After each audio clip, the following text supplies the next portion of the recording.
연세대학교 의과대학 세브란스병원의 정신과학 교실 남궁기 교수고요. 국회는 남궁마트 사장입니다.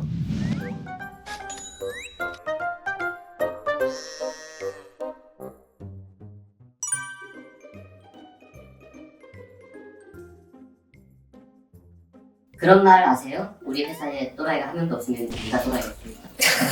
도라이 보존의 법칙. 세상을 살면서요 8대2의 법칙이 꼭 있는 것 같아요. 내가 아무리 세상을 착하게 살고 선하게 살고 너그럽게 살고 후하게 살아도 나를 싫어하는 사람이 20% 이상은 있는 거죠. 소위 말하는 또라이 상사한테 걸려서 굉장히 힘든 시간을 갖다가 우울증도 오고 불안증도 오고 잠 못 자고 이래서 오시는 분들이 꽤 많죠. 회사라는 데가 그 소위 말하는 서열 또 업무 자체가 지시하고 수행하고 해야 되는 그런 상황이 제일 분명하게 나타나는 게 회사죠. 그런 사람은 항상 어디에나 있는 거고 그게 재수없이 이 상황에서 나한테 걸린 거고 그 분들이 그러면 나는 어떻게 했으면 좋겠습니까? 대부분의 회사는 윗사람이 어느 정도 시간이 지나면 바뀌잖아요. 그래서 그때까지 잘 참고 버티십시오. 기다리십시오.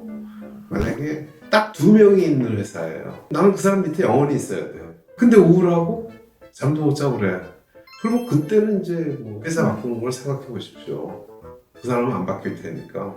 그런데 꼭 생각하셔야 될 거는 뭐냐면 정말 그 사람의 문제로 내가 힘든 건지 딴 사람이 당신 자리에 왔다. 근데 그 사람도 그렇게 괴로워할까? 모든 사람이 괴로워한다면 그럼 그 상사한테 문제가 있는 거죠. 딴 사람들은 다 지냈는데 나는 너무 힘들다 하면 죄송하지만 그거는 당신의 문제일 수 있습니다.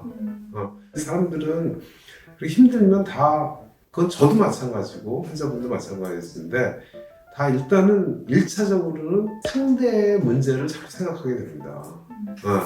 근데 거기서 다시 한번 객관화시켜서 생각을 해보십시오 라고 얘기를 하죠. 그럼 그런 사람들은 어떻게 지내야 됩니까? 라고 얘기를 제일 많은 게 회사에서 자기 편을 한번 만들어 보라고. 나한테 호감을 갖고 내가 어떤 사람한테 잘해주고 또 그 사람도 나를 좋아하고 그럼 그런 사람이 만들어지면 그 사람과 상의를 해보는 거죠. 네가 올 때도 저 사람의 문제가 있느냐 아니면 솔직히 얘기해달라. 내가 이 직장 생활에 어떤 중요한 결정을 해야 되는 거기 때문에 솔직한 너의 피드백을 한번 들어보고 싶다라든지 그러면 그 사람이 얘기하는 것도 중요하지만 그런 과정을 통해서 많이 풀려요. 사실은 사람이 같이 욕하다 보면 풀려요. 그러니까 내 편을 한번 만들어봐라. 내가 상사를 정말 이상하다고 계속 욕을 하는데 그 친구가 나랑 멀어지면 제가 이상한 거죠. 그렇지. 그렇죠. 그러니까 층간소음하고 비슷해요. 내가 가만히 들어보면 그거는 일상생활에서 일어날 수 있는 소음인데 그걸 그 사람이 그런 소리에 굉장히 예민해서 못 참는 분들이 있잖아요. 그건 그 위층이 바뀌어야 될 게 아니라 내가 생각을 다시 해야지. 맨 위층으로 이사를 간다든지 아니면 단독주택으로 간다든지. 근데 그게 다 그 위층 사람의 문제라고만 생각을 하면 내가 해결이 안 돼. 그 사람이 이사 가거나 내가 이사 가기 전에는요. 그러니까 그거하고 비슷한 거죠. 이게 그 직장 상사가 또는 동료가 그냥 일상적으로 있을 수 있는 그런 정상 범위 내에서의 그런 거냐 아니면 진짜 아주 유별나게 나를 괴롭히는 거냐를 그런 어떤 객관적인 피드백을 통해서 좀 알아보시는 게 굉장히 중요할 것 같아요. 그 혹시 환자분이 이상한 직장 상사 얘기를 한참 했어요. 네. 들어보니까 직장 상사는 문제가 없고 이 환자분이 네네. 문제인 것 네네. 같아요. 그러면 뭐라고 대답하세요? 그럴 때 그런 얘기를 해요. 제가 층간소음 얘기를 해요. 선천적으로 굉장히 예민해서 예민하니까 사실 괴로울 거 아닙니까? 그래서 그런 경우도 있습니다. 그런 어떤 스트레스는 물론 안 주는 상사를 만나면 훨씬 좋겠지만 근데 이제 여기서 뭐 직장에서 10년, 20년을 있다 보면 이게 돌고 돌다 보면 누구나 그런 사람을 한 번씩 겪는데 내가 예민한 것을 좀 낮추고 내가 좀 잘 견디는 쪽으로 약을 먹더라도 그리고 좀 버티는 게 도움이 될 것 같습니다. 이렇게 말씀을 드리죠. 그럼 싫어하지 않으세요?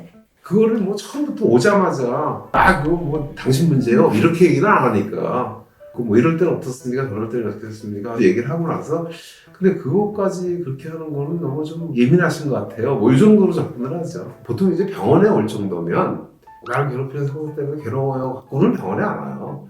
그것 때문에 실질적인 어떤 증상이 생기죠. 예를 들어서 심장이 툭 뛴다든지 회사 가는 게 막 도살장 끌려가는 것 같다든지 또 내일 회사 갈 생각하면 잠이 안 온다든지 그리고 내가 피해자고 저 사람이 가해자라는 확인을 받고 싶어서 병원에 오는 경우도 있는데 대부분 처음에는 같이 욕해요. 넌 너무 힘들겠다. 어떻게 그런 재수없게 그렇게 걸렸냐.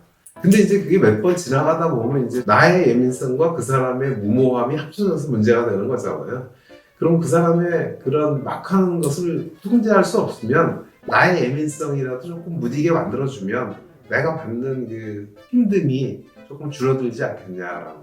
지금은 일단 잠을 자고 밥을 먹어야 되니까 일단 차차 얘기하면서 우선은 이 약을 먹고 잠도 자고 심장 뛰는 것도 좀 멈추십시오. 그러고 나서 편해진 다음에 좀 더 얘기를 진행해 봅시다. 뭐 이런 얘기를 하죠. 우울증, 불안증 이런 게 와서 약을 쓰는데 원인이 뚜렷하잖아요.